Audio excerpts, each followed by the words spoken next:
So, Monday Nitro number 203, also August 9th, 1999. Shivani's back. Tony Schiavone is back, no explanation. They literally brought Scott Hudson in just to have Rick Steiner beat him up. They killed Scott Hudson. That's why he's back. And the kid from the Wonder Years must have got lost. Good. God. This opener. Norman Smiley, Prince Iaukea, and Lash LaRue versus Vampiro and the Insane Clown Posse. You better not bury this, Vinny. No. You kidding me? I had a really awful, failed pro wrestling career. About 120 matches, maybe a dozen were any good. I had all sorts of humiliation in front of paying crowds in between the ropes. I don't think anything that happened to me in a ring was as embarrassing as what I watched Prince Iaukea do in this match. Oh, well, I mean, that's fine. Prince... They're going to bury the clown. No! In fact, as I shared via Twitter... That's true. The two best wrestlers in the six-man tag in this particular match were Violent J and Shaggy 2 Dope. I'll give you Violent J. I'm not sure about Shaggy. I actually watched because Shaggy has a history of not being as good as Jay, but Shaggy here was certainly, if nothing else, tied for second. He didn't. Violent J was actually good. Jay did nothing, or Shaggy did nothing to embarrass himself. So Lash LaRue and Vampiro start. I had to watch this like 10 times, trying to make sense of what happened here, and in the end, I never actually did. So Lash LaRue and Vampiro start, and they wrestle for 20 seconds, and suddenly Iaukea climbs the top rope and falls into the ring. That happened. And Shivani's like, oh, there must have been a tag there. And I was like, there must have been a tag there. I let it go on the first time. So now Iaukea is in the ring. Lash looks at him. Vampiro looks at him. He kind of goes over to Iaukea. Iaukea throws a kick. It misses. Vampiro goes down. Lash does a body slam. Vampiro gets up. All three guys look at each other. Yes. Time stands still. Iaukea fakes a punch. Lash just starts dancing. Vampiro is just standing there waiting for someone to please hit him so he can go down. And eventually, Lash goes to the corner. He just leaves. And now Iaukea is in the ring. I watched this over and over and over again. I thought at some point I must have missed, like when Lash hit the ropes and Iaukea reached over and tagged himself in. I had no idea what was going on. No, Lash never came within 3 steps of his own corner. What the fuck was Prince Iaukea doing? I have no idea. So, this was just death. I'll give you that. But, like, the fans loved this match. They loved the clowns. The clowns, Vampiro and Raven, are now known as the Deadpool. Yep, they're supposed to be heels, but they're total baby faces. Yes. Like, yeah, the baby faces fucking sucked. Okay, they were terrible. But Norman Smiley, the people got into his comeback. I don't even know why. Because he was doing the big wiggle. Thank you. ICP. Violent J was so good in this match. Violent J was so good. I'd have a match with Violent J in a fucking heartbeat. He was so good in this match. And then there was the big comeback. It was actually, I will say this. Norman Smiley's reaction was more like Roman Reigns. Like, the entire crowd is screaming something. Like, half of them are cheering, half of them are booing, but they're all going crazy. And then Violent J pins Lash LaRue, who deserved to be beaten in this match, with a moonsault. Yeah. And hey, a top rope moonsault by Violent J. WCW doing so much better with ICP than WWE did. Well, that's for sure. Yeah. Yes. Overall, I give this a thumbs up. It's funny, the ICP and Vampiro have jerseys on with their names on the back. Mm-hmm. At some point, Tony gets completely lost, and he refers to Violent J as Jack Jekyll. He did call him Jack Jekyll. Because his name was on the back of the jersey. Yes. There was also a point in here during the six-way to end things when they wanted to hit Prince Iaukea with a leg drop. So they throw him into the ring, and he rolls to his belly. And Jay goes in there to roll him back to his back, but he rolls back to his belly. Now they're legit fighting, as Jay's trying to stay on your fucking back and take this goddamn leg drop. I don't know if Prince Iaukea was on some sort of illicit substance here, but for his sake, I hope so. Because if he did this sober, my God. He's on some of that herb. Yeah. The Revolution meets with Dusty Rhodes backstage. Oh, God. So Dean fucking Malenko does the talking. Dean! Dusty, I want to know if there is going to be a change. Will we be getting opportunities? I'm like, you've gotten fucking so many opportunities, and it's been terrible every time you've been in the ring. Who passed away and put Dusty in charge? This is something new that happened like on Thunder. Well, here's the Dusty thing. is now in charge of the championship committee. So I let's see here. I did it at the end. Dusty's head of the championship committee. Piper is commissioner. Sting is president. And Eric Bischoff and J.J. Dillon are still walking around with some kind of executive titles. Yeah, this sucks. Bureaucracy. There is... Oh, my gosh. Dusty says you guys are going to get an opportunity, but once you get it, you're going to have to prove yourselves. This storyline does not age well at all. I like when Dean says we're not getting any younger, and then Dusty calls them the youth of the industry. Yes. Well, Paisley's not getting any younger. I suppose that's technically true, yeah. So David Flair walks by and runs his mouth, and Benoit puts him in the crossface, and eventually they pull him off, and Dusty books a Benoit-David U.S. title match for tonight. Yeah, I love that Benoit, some asshole's being a dick, and so he doesn't punch him, chop him, slap him, puts him in a crossface on the ground. Mm-hmm. Bad idea in a bar fight. Well, here, David had no backup. That's true. He had Torrie Wilson. Some fine backup, by the way. Public Enemy versus Kurt Hennig and Barry Windham. They're just back. Yeah, they just came back this week. I mean, they've been being paid hundreds of thousands of dollars, so you may as well do something with them. This is the debut, I believe, of the Good Old Boys music. Yes, Rap Is Crap was getting over, and so they had to get rid of it and give them Good Old Boys, which is still over. Fans are going nuts for this match. Yes. They were going crazy for this match. That's when I knew I must open a promotion in Boise. There was a point in this match when the Idaho fans were chanting, "Redneck suck." Yeah. You been to Idaho? You know what they got? I've driven through quickly. Yeah, they got some rednecks. So Johnny Grunge in this match may have been less incompetent than Prince Iaukea was in the opener. He threw... Less incompetent or more? More incompetent. Speaking of incompetence, hey, everyone, it's me. Johnny Grunge threw a terrible spin kick. He looked totally incapable of running the ropes, and he's in there with Kurt Hennig and Barry Windham. I can only imagine what they were thinking about this. Enemy makes their comeback. They actually put Barry Windham through a table. Yes. I was stunned. Well, they put him through a table, and then the bell rings. Yeah. Because the timing was so awful that none of the cameras caught anything that happened. No. The announcers at ringside didn't see it. They can't explain it. They're like... Kurt Hennig pinned Johnny Grunge. Yes. I can confirm that. And the announcers go, Grunge was getting in and caught in the ropes. There is a redneck fleeing. Yes. So, like, somebody hit him with something. I suspect somebody used a bull rope or a cowbell or something. But Yes. I can't really tell. Yes, No. it was cowbell. I describe this as an unholy mess. Yeah, but it was hot. It was super hot. And Hennig is loving this like nothing else. That is true. He's having the time of his life. I also loved, he gets in the ring at the beginning of the match. He does his little dance. He goes to get on the middle rope and he has to grab the rope again. And then he celebrates. He didn't give a shit. Happy as a clam. Little Genie versus Mona in a match that actually happened on Nitro. Yeah, so Little Genie apparently had wrestled Mona on Thunder or something. Or no, the other girl that ran in. Brandy later. Alexander. Yeah. I can only presume that Little Genie was one of Miss Mona's trainees.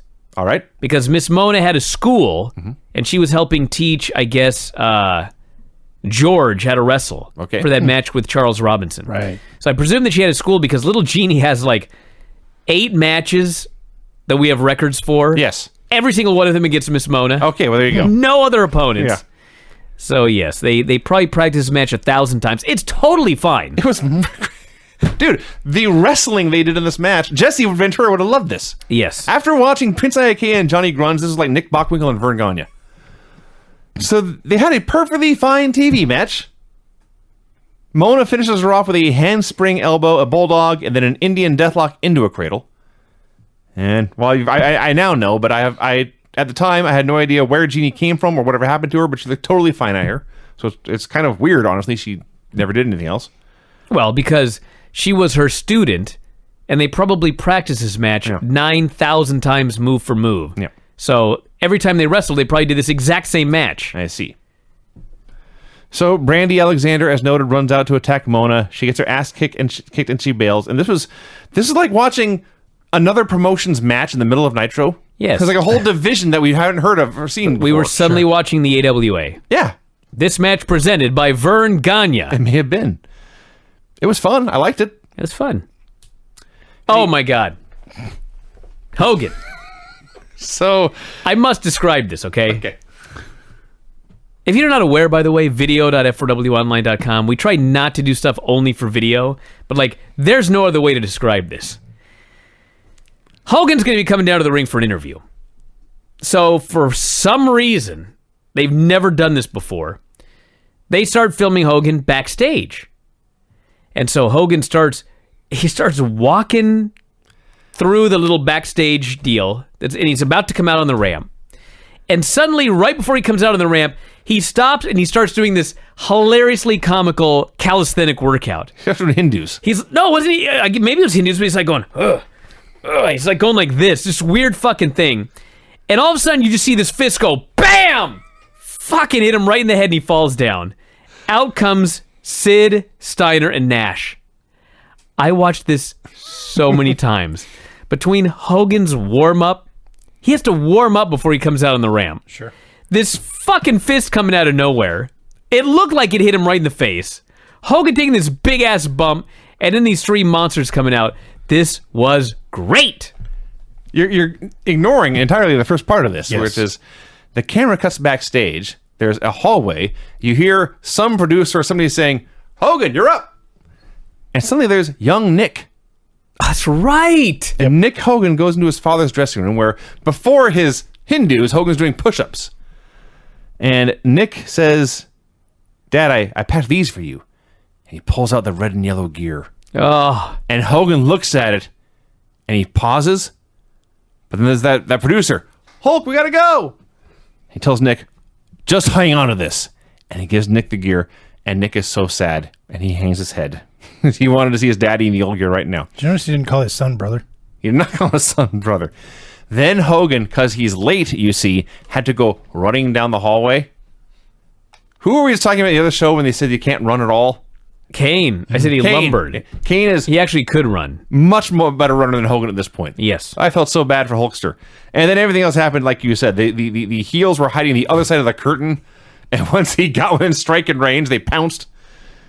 They beat him up. I punched myself so hard in the headphones, by the way. I just want everyone to know. They beat him up. They drag him down to the ring. Sting and Goldberg make the save. Like, they run down. They chase the bad guys away. And then suddenly, Hogan fires up. He jumps up. He tears off his shirt. He's firing up the crowd. He gets a promo saying this business is his life, and he vows to retire if Kevin Nash beats him in Sturgis. He challenges them to a six-man tonight. Nash quickly accepts. Sting says, hey, if we win the six-man tonight, then you, Kevin Nash, should also put your career on the line at Sturgis. Goldberg says, Steiner, you got nothing to put on the line, so you should put your ass on the line. That was a good line. Goldberg, everyone. So Nash vows Saturday night will be the end of his career. He says he has been waiting to finish off Hogan for 3 years. No. You've been friends with him for 3 years. You laid down for him 7 months ago. Last month, you helped him win the title. You've been doing jack shit to get him out of this business for 3 years. Don't lie to me. That's all been a plot. I fucking hate this story. There's a lot of bad stories. in wrestling. Not like this, dude. This alleged long simmering hatred between Hogan and Nash when they've been best pals for the vast majority of that time. Anyway, everyone runs their mouths for a while. No one adds anything new.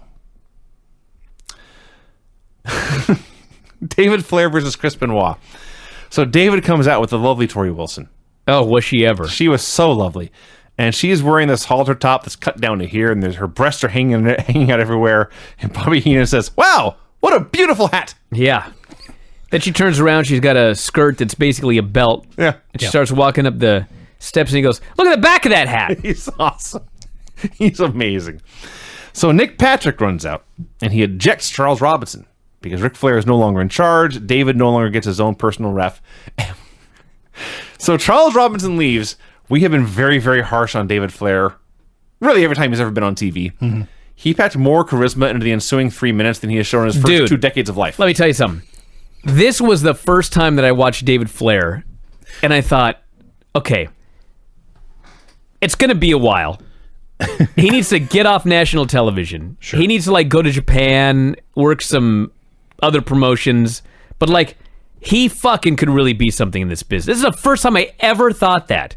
his reaction to everything that happened in the first couple of minutes of this match, it was so good. And then the match started, and he had to wrestle. It sucked. Mm-hmm. Well, even then, this was not as good as last week. No. But it was still very enjoyable. It sure was. I don't know why I don't remember this more. I certainly remember last week's match. Last one was longer. Yeah, but like this one actually had a finish, which is funny. They're doing this match, and David tries to flee.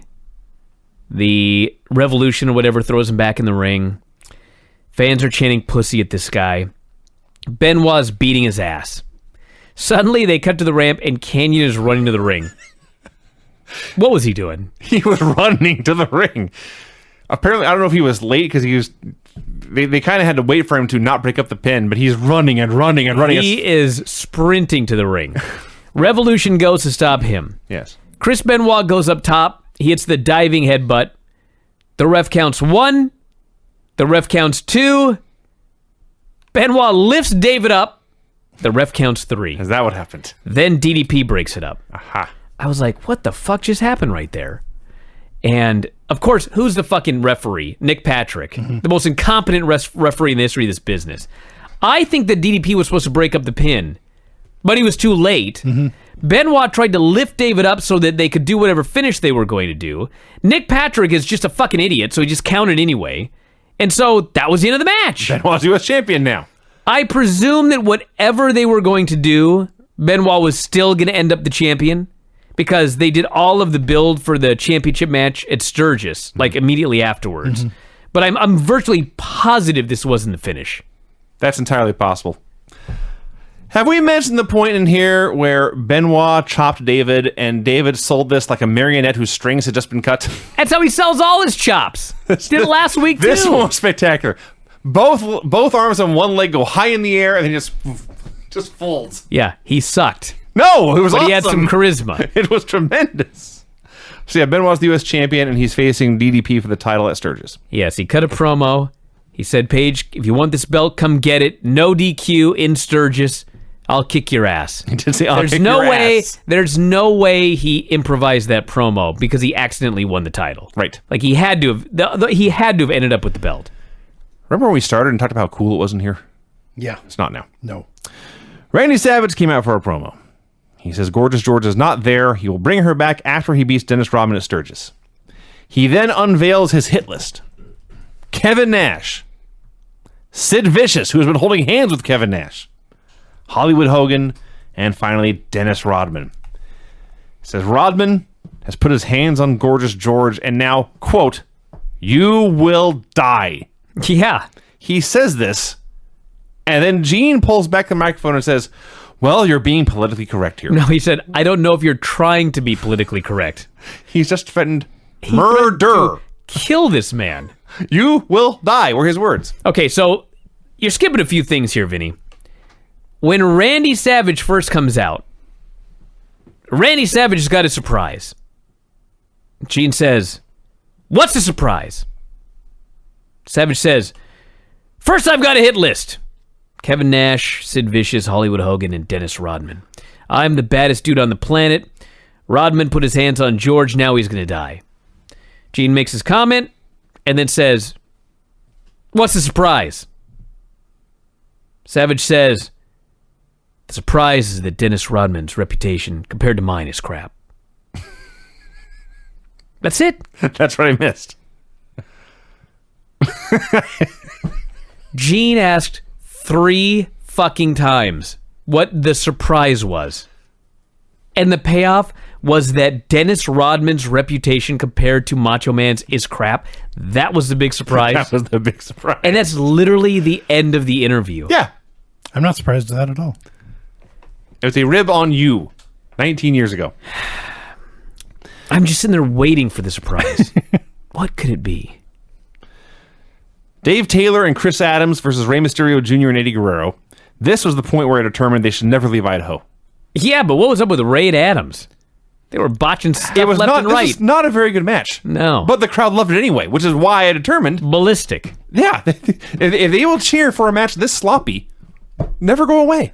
I love that they're chanting USA, USA at Taylor and Adams. Well, Ray's from San Diego. Sure. Eddie's from El Paso. Yeah, but still.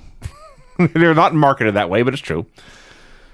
So, yes. Well, the other guys definitely aren't from the USA. The other guys are waving a foreign flag. Yes. Yes. Yeah. So, for 30 seconds or so, Dave Taylor and Eddie Guerrero were awesome, and then it quickly fell apart. And guys were lost. Guys were out of position. None of it mattered. The crowd went apeshit for everything. Even the finish. The finish is Ray will do a top rope Rana on Adams, and Eddie with the frog splash. Adams ends up very, very, very far away. And Eddie looks out yonder at this Englishman far away, and he's, oh, fuck. And he jumped as far as he could to get this guy, and I guess he got there and didn't kill anyone. He literally jumped across the pond. He did. And he pinned him. So the crowd loved that. A total home run here, as sloppy as it was. Vampiro and the Clowns run out and attack Ray and Eddie, and then Kidman makes the save. Yep. Crowd was hot. They sure were. Segment was hot. Kidman versus Disco Inferno. Disco Inferno. 4 days. Nothing from Disco Inferno. Oh, is there a challenge to be his I'm partner? being completely Or your partner? ignored. Yeah.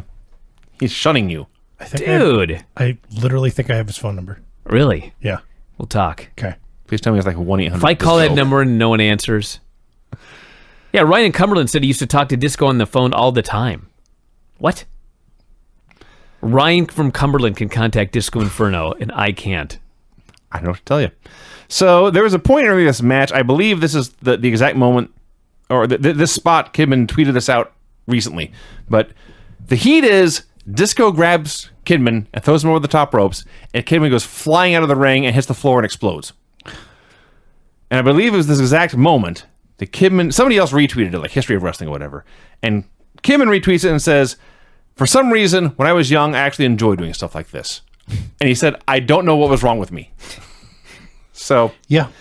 now, they were actually doing a hell of a job as Kidman, as I noted, he exploded here. And he went from virtually dead to hanging by a thread to fighting for his life to treading water to actually making a comeback. It was all very, very good build. And then he goes up for the shooting star press, and the Deadpool run out and attack for the DQ. Oh, another bullshit finish. Yeah. Announcers spent a lot of this match discussing how handsome Disco Inferno was. Very handsome man, says Bobby. Tony says, I guess he's handsome in his own way. What does that mean? I guess he's handsome in his own way? Maybe I need to put over how handsome he is, and he'll get back to me. You should try. He's a very handsome man. Hey, you know what? He looks great for his age. Am I wrong? No, he's in great shape. Yeah, a handsome man. That's right. Very muscular. Good hair. Strong chin. Powerful nose. You should hope so. Yes. So they're beating up Kidman. Disco tries to actually save, but they beat him up too. And then Eddie and Ray run out to clean house. Then it was just bizarre. It was It weird. sure was. What got into Ray this night? Well, they clear the ring, and then Disco extends his hand. Offers a handshake. I want a handshake. So they look at his hand, Raise a hug. and Kidman raises his hand for the high five. Ray jumps up to hug him, and then Disco's like, nah, I'm out of here. He was walked like- away. He was willing to shake hands, but he's not a hugger. He doesn't want to hug Ray. And he was, Kidman went to high five him. He didn't want to do that either. I didn't even notice that part. I just noticed Ray. Yeah, it was I weird. thought Ray was tackling him. yes. It was somebody's wires got seriously crossed here. There was somewhere in here also, by the way, they started talking. He started talking about, I've been around Hulk Hogan a long time. I don't think he's ever put his career on the line before. There have been dozens of times, everyone, when Hulk Hogan has put his career on the line. Sometimes I'm pretty sure for house shows. Buff Bagwell versus Scott Norton. Vicious and Delicious explodes. Yes. Oh, so sad. Apparently, I'm the only one who noticed. The wrestlers didn't acknowledge each other. The announcer said nothing. Oh, God, I didn't even notice. Yeah. So they wrestled a few I was minutes just pissed off. at the match. I just knew that Shat was going to come out. It just never, ever ends. Cat comes out in his red dancing shoes. Sonny Ono, I guess for Road Wild, has a leather jacket and hat. Yeah, biker. Yeah. So Buff's comeback is hip tosses. Like he's been in wrestling school for a week. Cat pulls the ref out of the ring. Sonny hits Buff with a briefcase. Buff still kicks out. Now Cat and Sonny are both in the ring, and Norton lariats Cat, and Buff blockbusters Sonny. The ref calls for the bell, and then it is determined that Buff wins via DQ. That's bullshit. This is not Norton's fault. And in fact, they were in his way too. I didn't pay any attention to this. I wrote, this was fucking wretched. Worst thing on the show by far. No idea what the point of any of this was. Am I mistaken? No. The Nitro girls and their pointy nipples danced. Okay. Booker T versus Canyon. Clearly, it's colder in there than it is in here. It must have been. I'm telling you. I'm going to solve that problem. Hear that? Air just turned on. Go ahead. So Harlem Heat crazy over in Boise. Bigelow and Page left. Stevie Ray stayed at ringside, which should have been a sign, actually.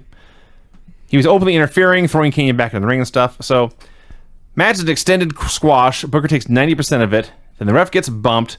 The Triad return. They lay out Stevie Ray, and Canyon hits Booker with a belt and follows with a flatliner for the win.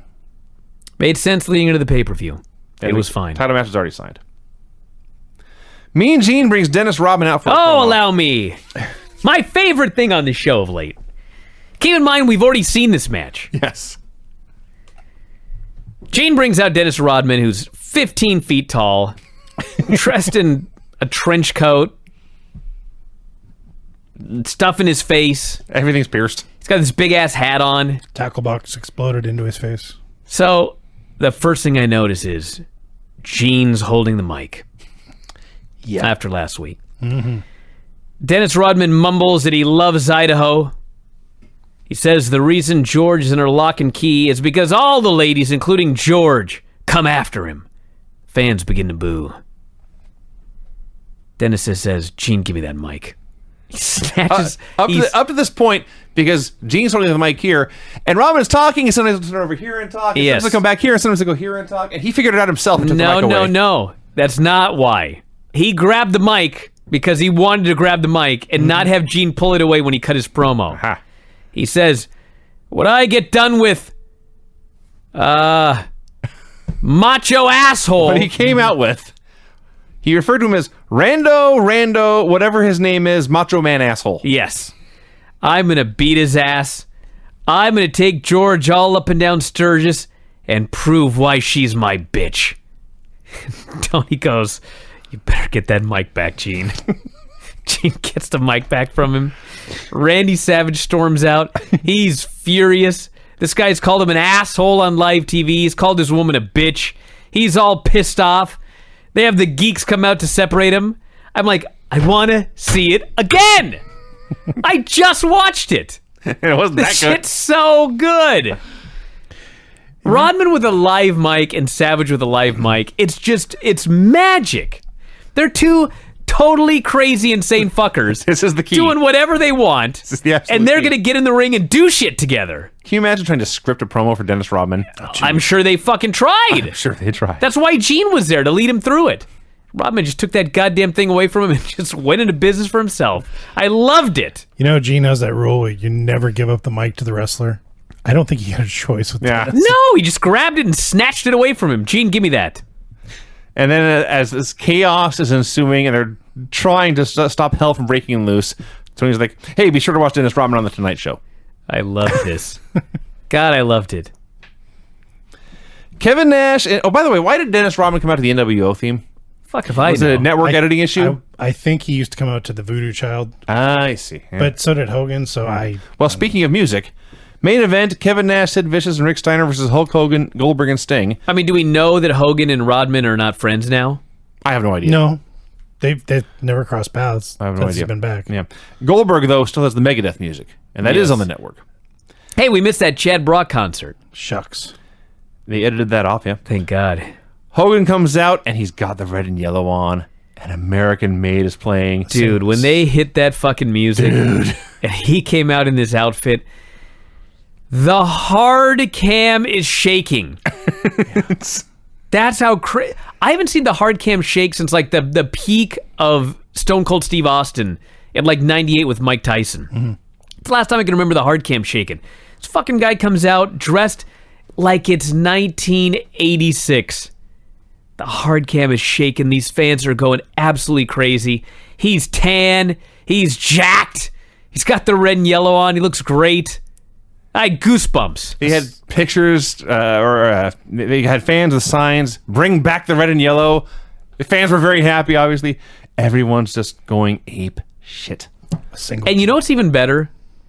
The fans are going crazy, and all of this insane energy for the return of the red and yellow Hulk Hogan, it transferred into the goddamn wrestling ring. Absolutely. This crazy fucker Rick Steiner is bumping all over the place. He's flying around in the air. Sid's taking these giant bumps. Nash is taking these giant bumps. For 2 or 3 minutes, the Hulkster ran wild and all the heels by himself. He punched them all. He kept bonking their heads together. They kept falling down. And the place is just louder and louder and louder. And finally, they realize, what are we working so hard for? And everything just stops, and the cheering just continues. Yeah. And the heels are angry and pouting, at their hands on their hips, and Hogan's pumping up the crowd. The place is louder and louder and louder. Nothing's happening, but everyone's having the time of their lives. Hulk Hogan gets to be a superhero for the first time in 3 years. If you thought Hennig was happy as a cowboy, Hogan as the Hulkster is nothing else. So they do a little bit more stuff. Finally, he tags out, but now he's still the ultimate cheerleader, and it's still all about him, and it should be. It's not a knock on him. Sting goes for a top rope splash. Sid gets the knees up. They get a little bit of heat on him. I'm not sure what they had planned. A turnbuckle got exposed. Nash went to Snake Eyes Sting into it. The ref gets in the way. Time freezes for a while, and finally Sting just Sting grabs Nash and just throws him into the ref. A chair gets in the ring. Everyone gets hit with it. Sting puts Nash in the Scorpion, and another ref runs down and calls for the bell. Yeah. So Nash was unconscious. Nash loses the go-home show, and then, a spoiler, loses a Sturgis and retires. That's right. Never wrestled again. Yeah, that was the last time I ever saw him in the ring, if I recall correctly. So, this was a very fun show. I did think it felt pretty long. No. I'm going to give Nash a little Watch Raw. Get back to me. I refuse. I'm going to give Nash a little bit of credit here. Instead of being the cool heel and being a cocky a-hole, he was actually a bumbling fool, and that's when heels are the best. Yes, absolutely. Dude, he wasn't getting over as a cool heel with Hogan out there in the red and yellow. Hogan was so ridiculously over. And then, do you remember the reaction they got for that fucking terrible match at Sturgis? It was not like this. Oh my God. Those bikers. He would think that maybe going to Sturgis for free and running a pay-per-view in front of a bunch of bikers outside might be a bad idea. They did it year after year after year after year. Idiots. Yeah. This was a great show. I love both of these shows. The best pair of shows in a long, long, Yeah, long time. this felt like the Monday Night Wars were in full effect and they were awesome. Does anyone have music to play? I sure do, Vinny. I was waiting. I got it right here. The finishes on this show were clean pin in a 6-man tag, pin of some sort in a tag match, clean pin in a women's match, clean pin for the U.S. title, clean pin in a tag match, DQ due to juggalos, DQ due to interference, pin after belt shot, and submission after shenanigans in the main event. You know, there's a website called The Black Vault. It's got a bunch of government documents that have been released through the Freedom of Information Act. And I was up there, and just for the hell of it, I typed in like WWE. Like, what if there's any wrestling documents or whatever? I typed in WWE or wrestling or whatever into the search function. First thing that came up with is juggalos. FBI investigating the juggalos. Yeah. Man, so those juggalos run in, Vinny. That's serious business. That's a fair point. That's the thing. Yes. All right, quick plug. The Vegas convention is coming up. I shall be there. Vinny will be there. Mm-hmm. Craig will Is this the year, Craig? No. not be there. Will next year be the year? Rob? I hope so. Oh, this guy. It's a flight to Vegas, dude. Well, that's the problem. It would have been $99. Like, The flight to Vegas isn't the problem. The flight home from Vegas is the problem. why is that any different?